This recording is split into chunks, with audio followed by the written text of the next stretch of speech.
Formula One has a new championship leader, and he's only 19.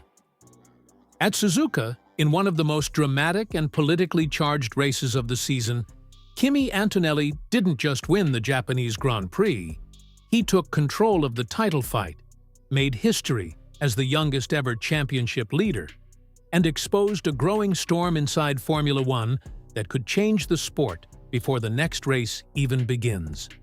Because this wasn't just about a brilliant drive, this was about timing, strategy, a brutal safety car twist, a furious George Russell, a frightening 50G crash for Ollie Bearman, and in the background, a much bigger story.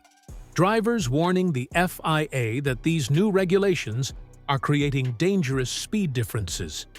And now the pressure is building fast. And if that wasn't enough, Max Verstappen has just dropped one of his clearest hints yet, that he may be questioning his own future in Formula One. So, what really happened in Japan? How did Antonelli go from a poor start to total control?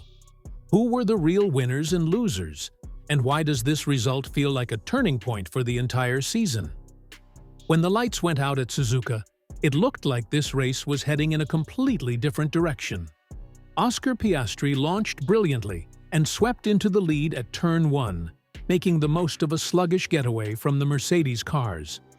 In the opening seconds, McLaren looked sharp, decisive, and ready to dictate the race. Piastri had track position. Lando Norris was strong, and Mercedes suddenly looked vulnerable. Antonelli, for a moment, seemed to be slipping away from what could have been a golden opportunity. But what we've learned very quickly about Kimi Antonelli is this: panic never seems to enter the picture. While Piastri controlled the early phase, Mercedes began to regroup. George Russell started applying pressure, trying to force McLaren into a mistake. The race became tactical. The undercut window opened, pit stops started. Piastri came in, Russell reacted. The order was tightening.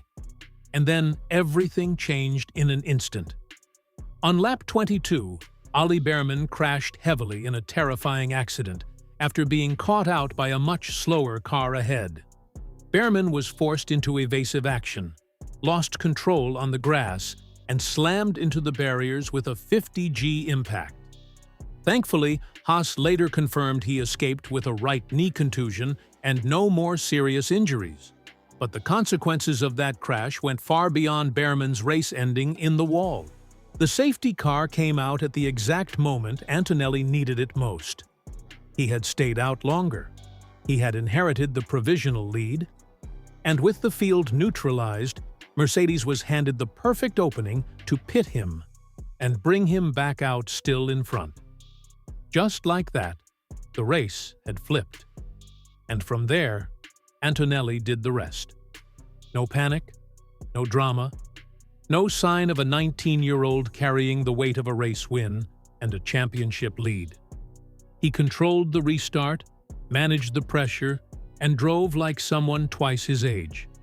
By the checkered flag, he had secured back-to-back victories after China and become the youngest championship leader in Formula One history. That's not just a win, that's a statement. But behind the headline, there's a layer to this story that makes it even more important. Because yes, Antonelli was brilliant, but his win also arrived through a moment that has now exploded into one of the biggest safety and political debates of the season. Bearman's crash wasn't seen as just a racing incident. It immediately reopened concerns about the 2026 regulations, particularly the way energy harvesting is forcing some cars to slow dramatically at the end of straights. Bearman said the closing speed was around 50 kilometers per hour, a huge delta at one of the fastest, most unforgiving circuits on the calendar. That's a shocking number, and according to the drivers, this wasn't some freak surprise. They had already warned the FIA. Bearman himself said the grid had spoken to officials on Friday about needing to be more prepared for these huge speed differences.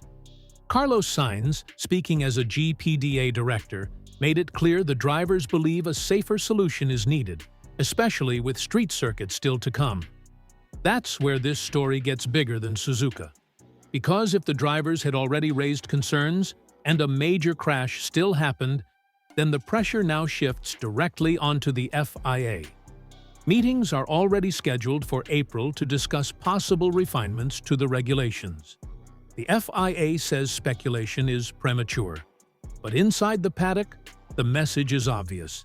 This issue is no longer theoretical. It's real, it's visible, and it may force action before the next major flashpoint. So Antonelli's win, historic as it was, came against a backdrop of a sport suddenly confronting whether its new direction is creating unacceptable risks. Then there's the fallout among the frontrunners. Oscar Piastri did almost everything right. His start was sensational. His pace was strong. He controlled the opening stint, but the safety car cost him the initiative, and from that point on, he was chasing a race that had slipped away. Even so, second place was a major result for McLaren, and an important sign that the team is finally beginning to unlock more consistency after the chaos of China. Lando Norris sounded encouraged afterward, saying McLaren is on the right track, even if the car is still lacking in many areas. That's a revealing comment, because McLaren isn't pretending they've solved everything. But if they can still finish second and fifth, while admitting the package is incomplete, then the warning to the rest of the field is obvious. This team may be warming up. Charles Leclerc quietly took third for Ferrari, another composed podium in a race where survival and execution mattered just as much as outright pace. Ferrari may not have had the raw race-winning speed, but Leclerc was there to capitalize. And in a season that already looks unpredictable, those points matter. Lewis Hamilton, meanwhile, was hoping to back up his first Ferrari podium in China with another big result. But this time, the race didn't fall his way.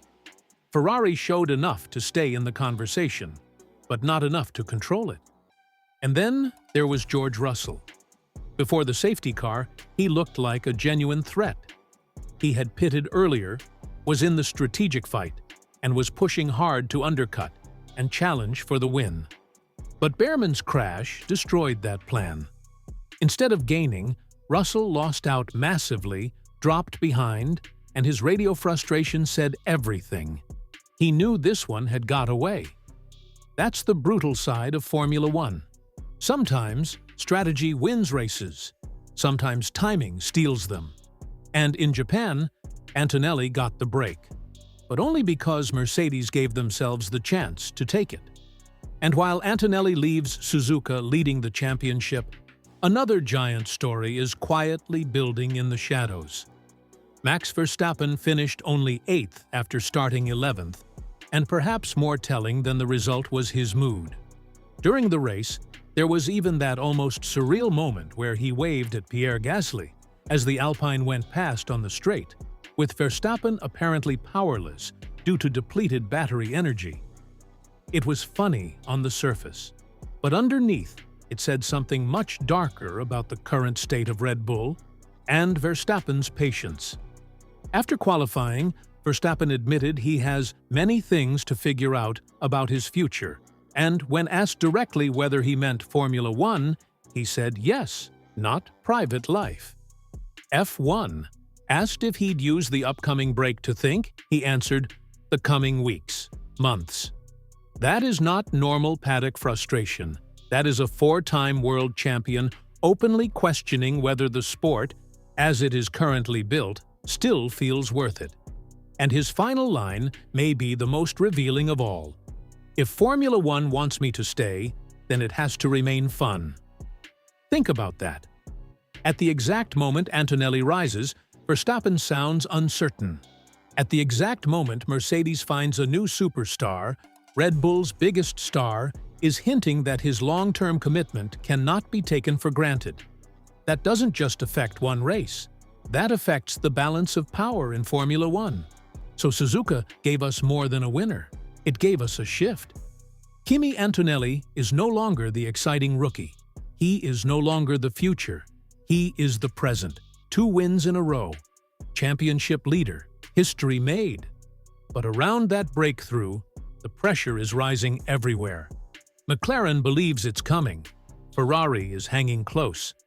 Russell is furious over what might have been. The FIA is under scrutiny over regulations and safety. And Verstappen, the sport's biggest benchmark, is suddenly sounding like a man deciding whether this era of Formula One is still for him. That's what makes this moment so fascinating. A new star has arrived just as the old order starts to shake. And now the question is impossible to ignore. Was Suzuka the race where Antonelli simply took the lead?